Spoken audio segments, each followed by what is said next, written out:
Heureux les yeux qui voient ce que vous voyez, car je vous le déclare, beaucoup de prophètes et de rois ont voulu voir ce que vous voyez et ne l'ont pas vu, entendre ce que vous entendez et ne l'ont pas entendu.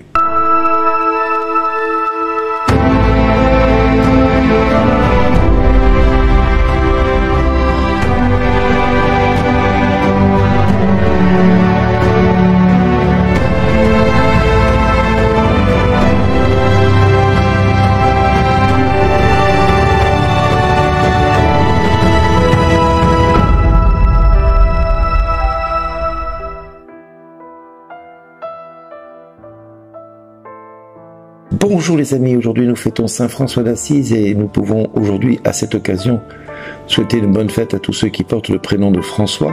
Et nous nous réjouissons pour cette fête parce que elle est toute particulière puisque c'est un homme qui s'est fait humble, qui a accepté de se déposséder de tout ce qu'il possédait par son père et par héritage pour s'attacher qu'à Dieu. Et Dieu l'a élevé. Il lui a permis de pouvoir connaître son nom et il en a fait de lui un serviteur qu'aujourd'hui encore, on se sert de lui comme modèle, comme exemple dans beaucoup de villes et de villages. Oui, Saint François a compris ce verset de la parole de Dieu, que ce soit l'évangile de Luc ou de Matthieu, les deux reprennent le même verset. Père, Seigneur du ciel et de la terre, je proclame ta louange. Ce que tu as caché aux sages et aux savants, tu l'as révélé aux tout petits. Oui, Père, tu l'as voulu ainsi dans ta bonté. Tout m'a été confié par mon Père. Personne ne connaît qui est le Fils sinon le Père, et personne ne connaît qui est le Père sinon le Fils, et celui à qui le Fils veut le révéler. Les deux parlent de ce texte et nous entraînent tous les deux dans cette révélation qui est faite aux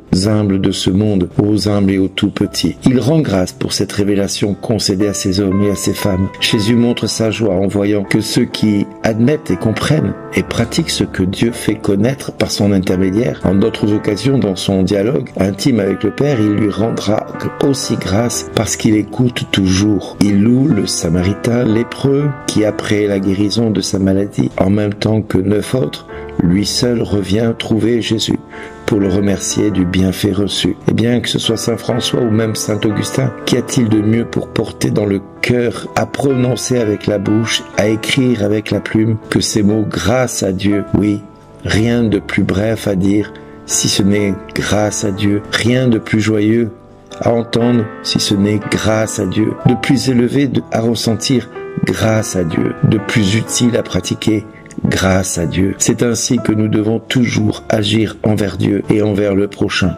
Grâce à Dieu, même pour les dons les plus humbles et les plus modestes que nous pouvons connaître et que nous ignorons des fois même posséder. Grâce à Dieu envers nos parents, grâce à Dieu envers nos amis, grâce à Dieu envers nos maîtres et nos camarades de vie. Oui, grâce à Dieu, tous ceux qui nous aident et nous stimulent à nous en sortir et nous servent comme ils savent si bien le faire. Grâce à Dieu, comme il se doit d'être aussi reconnaissant envers notre mère l'Église. Grâce à Dieu qui n'est pas une vertu très en usage aujourd'hui ou habituelle dans la plupart des bouches des hommes et des femmes de ce monde. Non, c'est l'une de celles qui procure le plus de plaisir si on prend conscience de ce que nous disons. Nous devons reconnaître que parfois elle n'est pas non plus facile de le vivre. Oui, grâce à Dieu, 3 mots qui peuvent changer une vie, mais 3 mots si durs à dire parfois quand les situations nous semblent impossibles et inhumaines. Pourtant, grâce à Dieu, nous sommes là encore aujourd'hui. Dire grâce à Dieu en tout, c'est difficile. Pourtant, Sainte Thérèse de l'Enfant Jésus et de la Sainte Phase disait « Je suis si reconnaissante de tempérament qu'on m'achèterait avec une sardine ». Eh bien oui, les saints ont toujours agi ainsi. Grâce à Dieu, ils l'ont fait des 3 façons, que ce soit Saint Thomas d'Aquin, que ce soit Saint Augustin ou Saint François. Les 3, par la reconnaissance intérieure des bienfaits reçus de Dieu, ils n'ont cessé de louer Dieu. Et on connaît très bien cet hymne de louange de Saint François à la création, magnifique et prodigieux, tout en cherchant à récompenser le bienfaiteur pour tant d'œuvres selon les possibilités de chacun. Oui, ce que réclame le cœur du petit enfant, ce sont ni les richesses, ni la gloire. Ce qu'il demande, c'est de l'amour. Et je ne peux faire qu'une seule chose, t'aimer, ô Jésus, disait Thérèse de Lisieux. À qui veut-il révéler cela? La grâce reçue de Dieu. Eh bien, le Fils veut le révéler à qui il veut. La volonté du Fils n'est pas arbitraire. Non, le Fils veut impliquer dans sa connaissance de Fils tous ceux auxquels le Père veut qu'il participe de lui, mais de qui le Père attire-t-il si ce n'est pas les humbles? Mais qui va-t-il détourner de toutes ces révélations? Les sages et les puissants de ce monde. C'est pour ça que toute la prière de Jésus est dans cette adhésion aimante de son cœur d'homme au mystère de cette volonté divine du Père. Nous pouvons nous réjouir que dans ce texte, nous pouvons découvrir également ce merveilleux passage où « Venez à moi, vous tous qui peinez sous le poids du fardeau, et je vous procurerai le repos. Prenez sur vous mon joug, devenez mes disciples, car je suis doux et humble de cœur, et vous trouverez le repos pour votre âme. Oui, mon joug est facile à porter, et mon fardeau léger. » Chers amis, si aujourd'hui dans ta vie, tu te demandes pourquoi tu vis ceci ou cela, rappelle-toi ces 3 mots.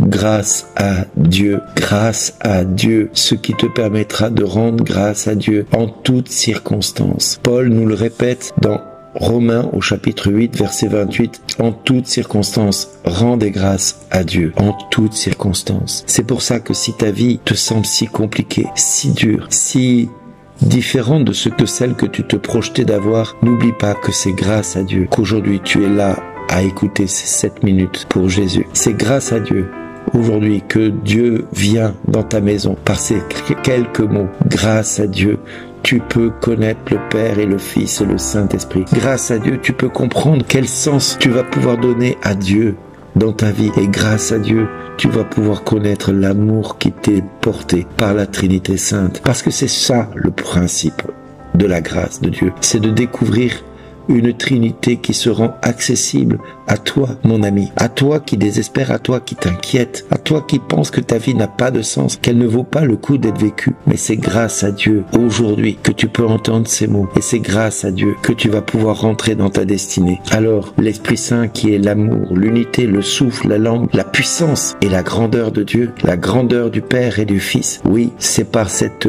révélation, grâce à Dieu, et par cette petitesse et cette simplicité à laquelle Saint François t'invite à rentrer dans l'humilité, que tu vas pouvoir avoir un terrain propice pour recevoir de Dieu les révélations de la Trinité Sainte te concernant. Cette biographie primitive qu'il a établie à ton sujet, ces écrits qu'il a écrits à ton sujet avant même qu'un jour ne soit dans le sein de ta mère. Alors oui, mon ami, tu découvriras de quel amour tu es aimé, de quel amour Dieu te cherche et quête ton regard. Oui, Jésus est bienveillant, humble de cœur. C'est pour cela qu'il est le repos des plus humbles et des plus faibles et des plus fragiles. Il est le repos de ceux qui sont accablés par le fardeau. Et il leur dit, déchargez-vous de votre fardeau et prenez le mien qui est léger. C'est pour cela qu'il te dit, ne crains pas, petit troupeau, car j'ai vaincu le monde, j'ai vaincu le diable. Apprenez ces choses de moi.